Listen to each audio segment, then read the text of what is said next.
The stars were quiet above, but the fire in the sky screamed louder than anything Alina had ever heard.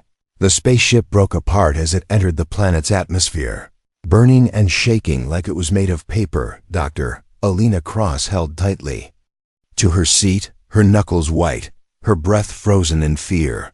Everything around her was chaos, flashing lights, warning alarms, and the voice of the ship's eye saying, "Critical failure," again and again. Then silence. The crash had come and gone, leaving smoke and broken metal on a planet no one had ever named. Alina opened her eyes, coughing from the smoke, her ears ringing. She unstrapped herself and looked around, searching for survivors.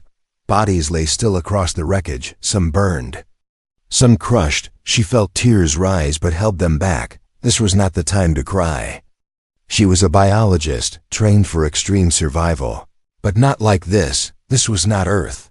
Not even a known planet. It was just a stop during their research mission. And now it had become her prison. As she climbed out of the broken ship, the sky above was purple, the sun weak and red. The ground was dry, cracked, and strange blue plants grew in sharp, spiky shapes. The air was thin, but breathable. Her suit's monitor blinked. Barely any supplies left. No signal, no backup. Then she heard movement behind her. She turned quickly and saw someone or something moving through the smoke. Her heart jumped. A tall figure stepped out, covered in black armor with glowing green veins across the skin. It was not human. It was Zorkan, one of the alien researchers. From the other side of the Alliance, his kind didn't speak much. And humans didn't trust them. She didn't either, but right now he was all she had. He looked at her with narrow yellow eyes, his breathing heavy, his left arm bleeding dark blue blood. He spoke slowly in rough English. "Only we survive." Alina didn't know if that was good news or bad. She looked around again. He was right. Everyone else was gone, for a moment. They just stared at each other. Then the wind picked up, bringing a deep growl from the trees. Alina turned to look at the forest nearby, but she couldn't see what made the sound. "It wasn't safe here. We must move," Zorkan said, pointing toward the mountains in the distance. "There," he added. "Shelter." She didn't want to follow him, but staying at the crash site was dangerous. She nodded slowly, grabbing a small bag of tools and food. Together, they walked through the strange world, each step filled with silence and suspicion. The land was dry and cracked, with rivers of glowing green liquid that hissed when the wind blew. Strange birds flew above with glass-like wings, and plants seemed to move when no one was watching. Alina tried to understand the planet, but it made no sense. The rules of nature didn't apply here. After hours of walking, they reached a cave, hidden between two giant stones. Inside, the air was cooler, the light dim. They built a small fire from dry plant stalks, and Alina opened her ration pack. Zorkan sat across from her, silent, still bleeding, but watching her closely. "You're hurt," she said finally. He nodded.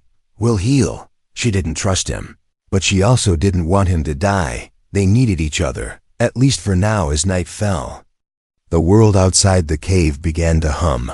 Soft sounds, almost like voices, drifted in the air. Alina sat up, listening carefully. Zorkan had fallen asleep, his eyes closed, but his mouth moved slightly, whispering in his own language. She leaned closer, curious, but then he said something in English, clear and slow. "They watch." Alina froze. She looked outside the cave. No movement, just darkness and strange glowing trees. Who was watching? She waited, holding her breath, but Zorkan didn't speak again. He was asleep or pretending. Alina lay down but could not rest. Her mind raced with questions, fear, and the echo of his words. They watch. She was alone on an alien planet, with a creature she didn't understand. But one thing was certain: this was no ordinary world. Something lived here, something ancient and hidden, and now it knew she was here too. The sky was never fully dark. Even at night, it glowed softly, like something under the surface of the stars was watching, breathing. Alina stood at the mouth of the cave, staring at the purple sky. Feeling like a tiny part of something big and dangerous, the wind moved strangely, as if it carried voices soft. Whispering, not quite words, but not just noise either. She hadn't slept. Zorkin hadn't moved since the night. He sat still, meditating or resting, or something else she didn't understand. He was a mystery, a puzzle wrapped in armor and scars. Alina walked out of the cave, slowly and carefully. She needed water, food, and answers. But more than anything, she needed to understand this planet. It was quiet, too quiet, and that was never good. A few meters from the cave, she found something odd. A set of footprints, not hers, and not Zorkin's. They were small, round, and deep in the soil, fresh. She looked around quickly, heart pounding. No sign of anyone. She called out, but no answer came, only a soft hiss from the trees. She backed away, returning to the cave, mind racing. When she stepped back in, Zorkin opened his eyes slowly. "They are awake," he said calmly. Alina blinked. "Who? What are you talking about?"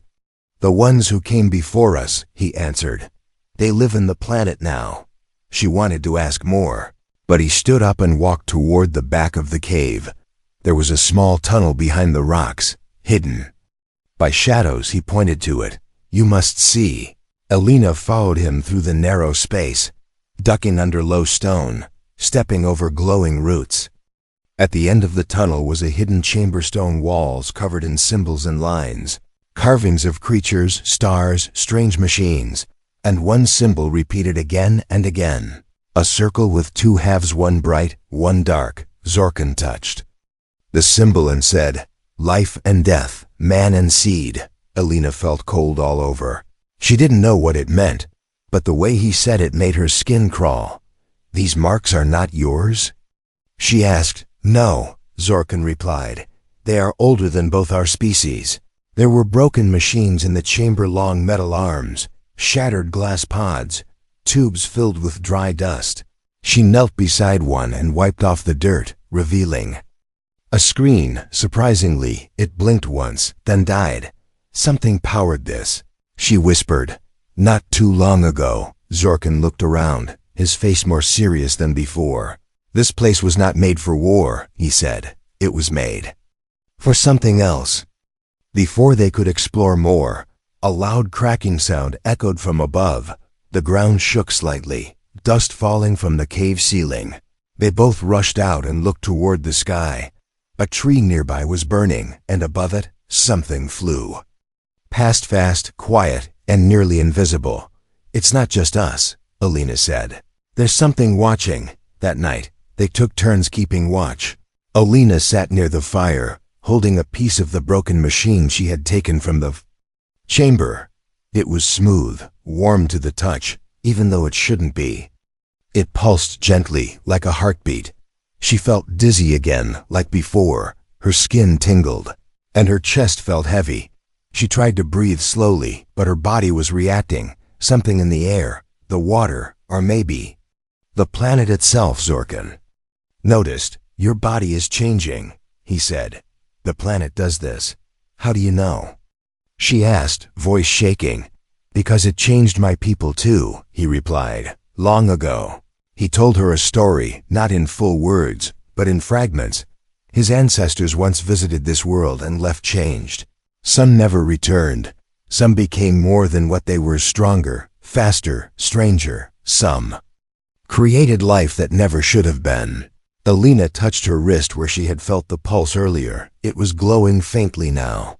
Her blood was reacting to something in this place. Maybe to Zorkin, maybe to the planet, or maybe to what was. Waiting in the dark, before she could speak, a loud scream echoed from the forest. Not human, not alien, just raw and wild. They both stood still, listening. Then silence returned, deeper and heavier than before. Alina turned to Zorkin, her voice low. "What was that?" He answered with a single word, "Warning." The scream had faded, but its echo stayed inside Alina's chest. It was not just a sound, it was a warning that something ancient had woken up. She sat by the fire, staring at her hands.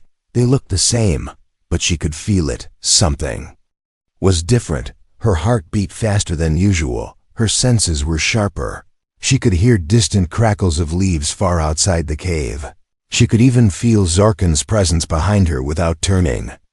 He was quiet, as always, but not still. He moved like a shadow. Slowly, watching, thinking. She didn't trust him, not fully. But he had saved her twice now, and she could not survive this world alone. Finally she spoke. "What is this planet doing to me?" Zorkin didn't answer at first. Then he sat beside her and said, "It is not just the planet." She turned to him, confused. "You drank from the water, yes?" he asked. She nodded slowly. "Only a little." Zorkin's face grew darker, more serious. "The water holds old code," he said, "biocode left behind by the ancients. It mixes with what is living," he added. "It changes the future." Alina tried to understand. "So, I'm mutating?" He shook his head. "Not mutating," he said. "Becoming." She didn't like the sound of that. She stood up, pacing the cave, her thoughts spinning. She wasn't sick, but she wasn't normal anymore either. She felt stronger, more aware, and warmer, like something was growing inside her. Zorkin finally stood and faced her. "We must make a deal," he said. Alina raised an eyebrow. "A deal?" He nodded. "We cannot survive without each other, but we must trust." "Trust?" She repeated. "That's hard when I don't know what you are."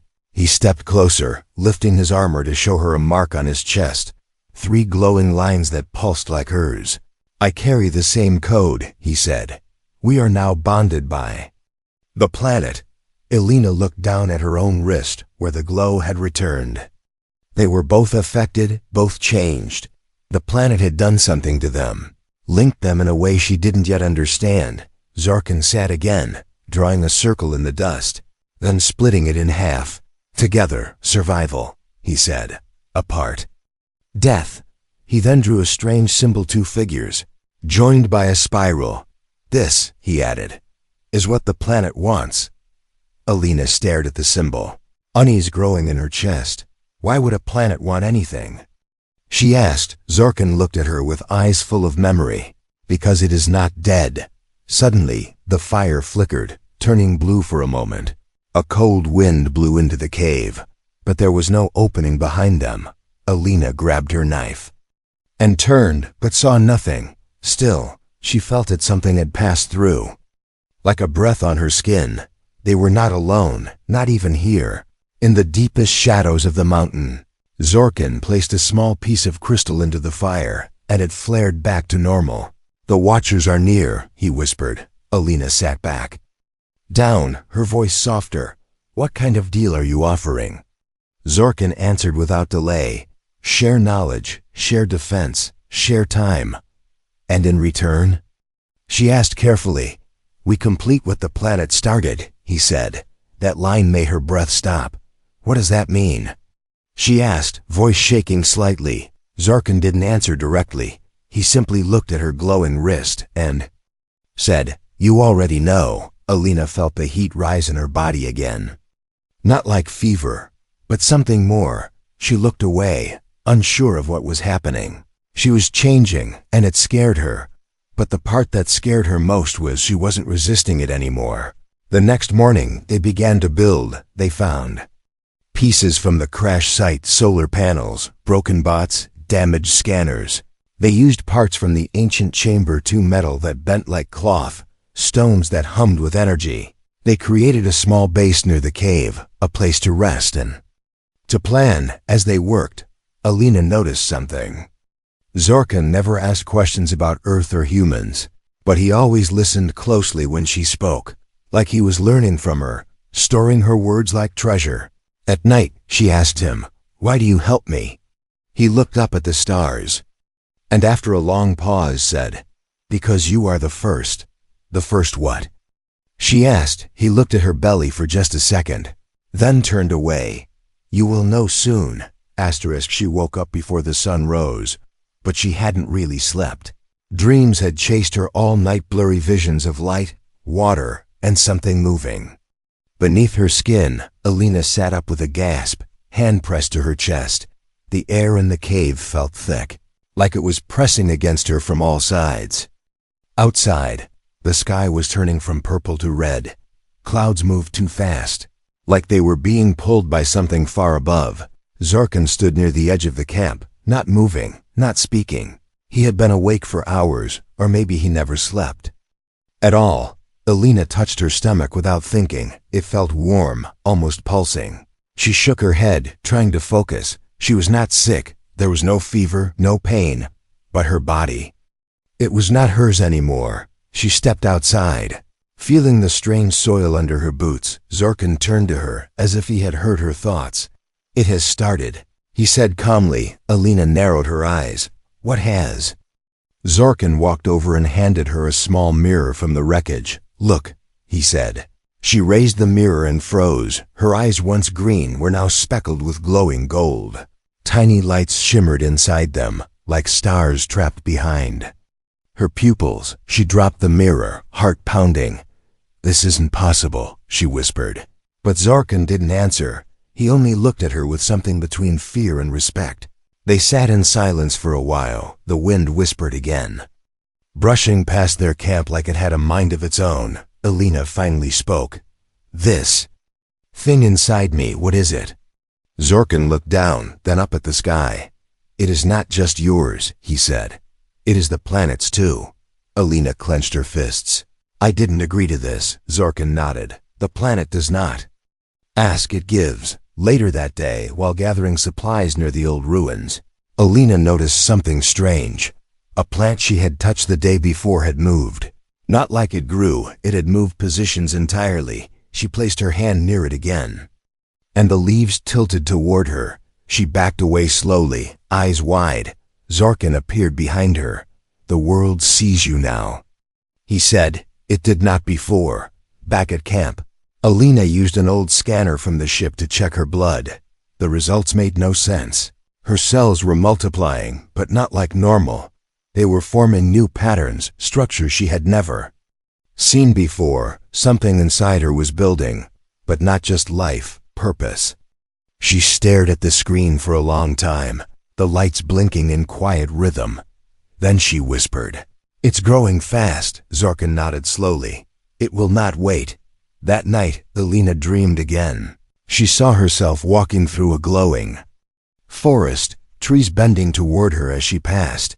In her arms was a child, not fully human, not fully alien, but something new. She held it close. And the planet whispered, "Balance." She woke up shaking, sweat dripping from her forehead. She reached for her water pack, but it was floating gently, just an inch off the ground. She blinked, and it dropped. Her breath caught in her throat. "Zorkin," she called. "I think something's wrong with me." He entered quickly, kneeling beside her. "You are shifting," he said. "The energy inside is too strong." She looked at him with wide eyes. "What does it want?" "From me?" Zorkin placed his hand over her chest, careful and slow. "To survive, it must be born," he said. Alina pulled away, standing up with anger. "This isn't natural," she shouted. "It's using me." Zorkin did not argue. "It is both curse and gift," he said. "What grows in you can end war, or start a new one." His words hung in the air like smoke. She walked away from the fire, needing space, needing air. As she stood outside, the sky suddenly flashed, just for a second, like a camera flash. Then, something fell from the sky, crashing into the forest nearby. They both rushed toward the sound. Weapons in hand, through the trees, they found a pod half buried, metal still steaming. Zorkin approached it slowly, hand ready on his blade. The pod hissed open, and a recording played. A hologram appeared, an alien woman, same species as Zorkin. She spoke in a cold, sharp voice. "The anomaly has been detected. The seed has taken root. All bonded pairs must be neutralized." Alina's blood ran cold. She turned to Zorkin. "They know." He looked at her, his voice low. "They are coming." She heard 2 heartbeats. One was her own, strong and steady. The other was smaller, faster, almost musical. It was coming from inside her. Alina stood in front of the cracked mirror from the wreckage. Her hands pressed against her belly. It wasn't large yet, but something was there. Something growing, something real. She wasn't just imagining things now. Her body had made the decision before her mind could catch up. It was not just survival anymore. It was transformation. Outside, the wind howled louder than usual. The forest no longer felt like background. It felt alive, aware, watching. The pod from the sky had brought more than a message. It had brought a deadline. Zorkin stood near the edge of the trees, silent as always, but today, there was something different in his posture. He looked restless, like a hunter who knew he was being hunted. Alina walked over to him, her voice calm but sharp. "You knew this would happen." He didn't deny it. "Yes," he said, "but I hoped the planet would protect us longer." She crossed her arms, feeling the pressure inside her grow stronger with every hour. "They called it a seed," she said. "What does that mean?" Zorkin looked at her, his voice heavy with memory. "Thousands of years ago, this planet chose to carry the future," he said, "but not alone." He drew a symbol in the dirt, two figures, a spiral between them and a child above. "It joins two enemies, creates a third," he said. "A life that belongs to both and neither." Alina sat down, her legs tired, her thoughts racing. "So I'm carrying the answer to a war one never joined," she muttered. Zorkin knelt beside her. "Not the answer," he said, "the start of a question." She smiled bitterly. "That doesn't make me feel better." As the sun rose higher, the air grew warmer. Her body was changing faster. Now her senses sharper, her skin slightly glowing at night. The baby inside her, or whatever it was, seemed to pulse in rhythm with the planet. She felt it respond when she was afraid, and calm when Zorkin was near. She wasn't sure if that comforted or terrified her. Later, while scavenging near the crashed ship, they found bones, old bones, humanoid. But wrong. Too long, too light. Skull stretched like it had grown under a different sky. Zorkin bent down and whispered, "One of the first." Beside the bones was a data crystal. They took it back to the cave and activated it with power from a broken panel. A small recording played, blurry, old, filled with static. A human voice, female, panicked. "They said it was a gift," the voice said. "But it grows too fast and I—" The message ended in a crackle. Alina sat frozen, eyes locked on the now dark crystal. "They didn't survive," she said. Zorkin placed a hand on her shoulder. "They didn't have you," he said quietly, "or me." That night, the forest changed. The trees pulsed with light, and the air smelled like metal and rain. Zorkin woke her with a single word.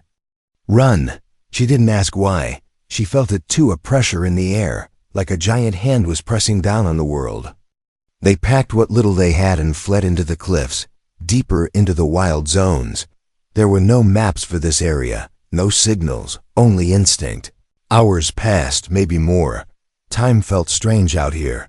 They found shelter in a narrow canyon with glowing moss on the walls. Alina dropped to her knees, exhausted, breath short.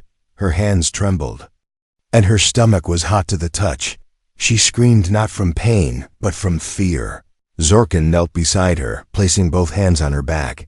"The child is speaking," he said. "It wants to live." Tears rolled down Alina's face. "I didn't choose this," she whispered. Zorkin leaned closer. "But now you must protect it." She nodded slowly, her hand moving over her belly. It was no longer just a secret inside her.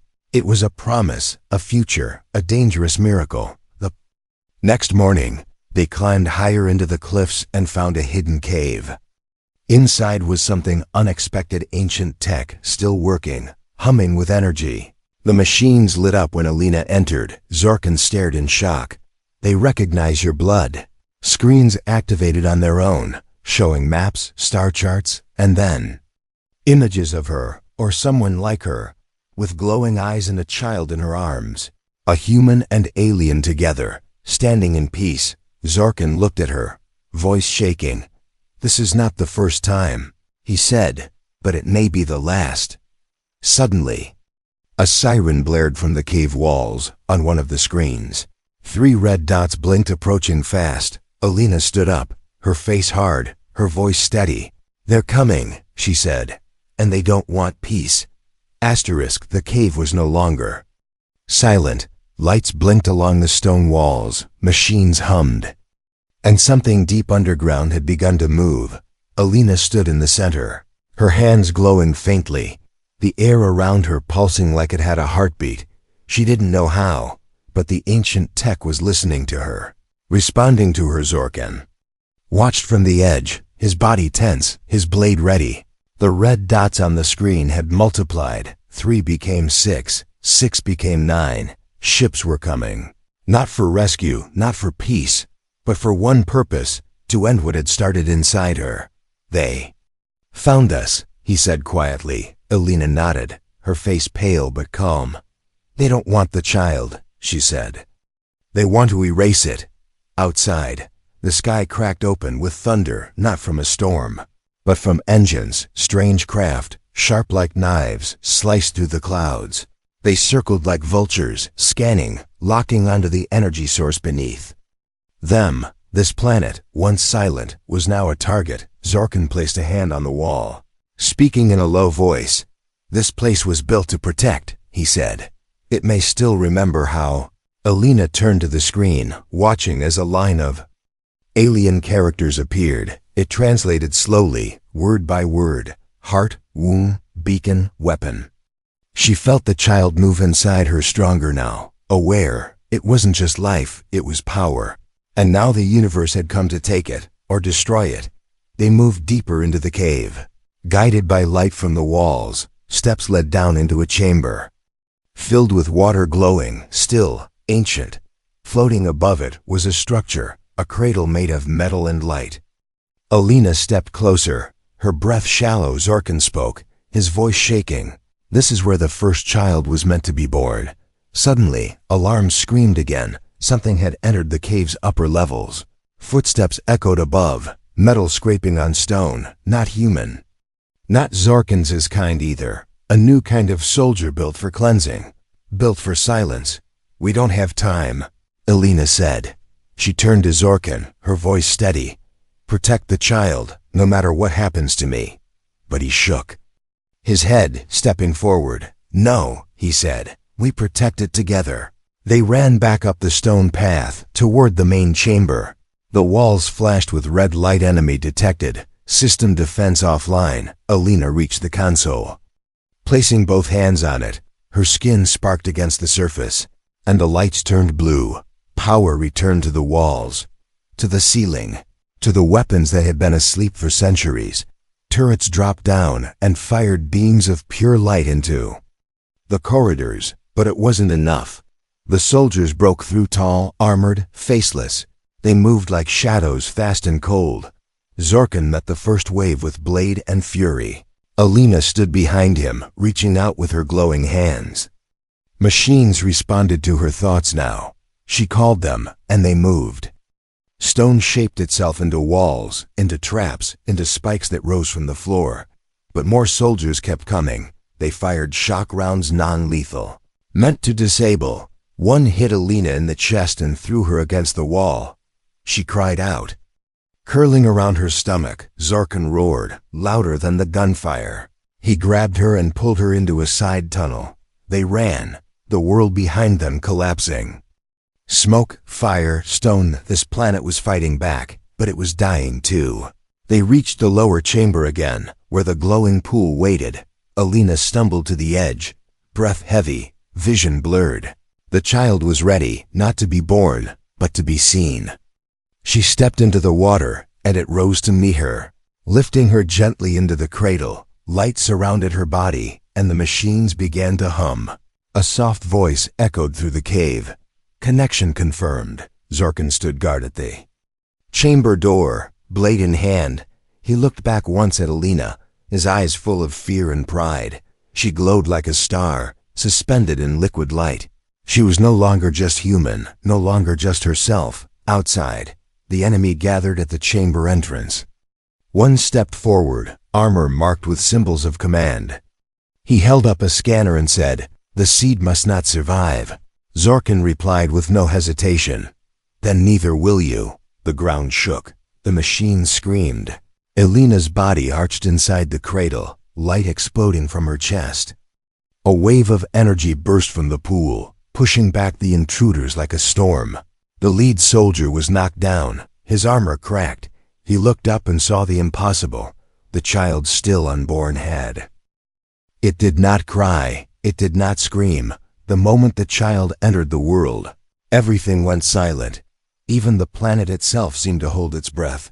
Elena floated above the glowing water, her body weak, her mind full of light. In her arms was the child, not just hers, not just Zorkin's, but something else.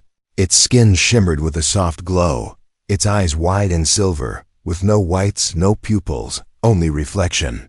It looked at her as if it had lived 1,000 years. Zorkin stood beside her, his weapon lowered, his breath slow.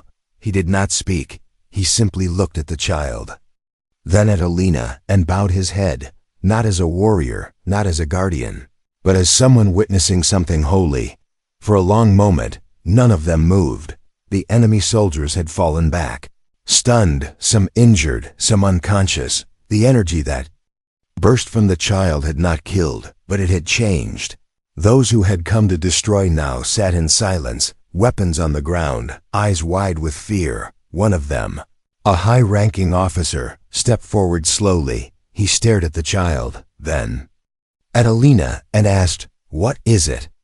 Elena looked down at the baby in her arms. "I don't know," she said quietly, "but I know it isn't your enemy." The officer looked uncertain. He stepped closer, and the child reached out a tiny hand.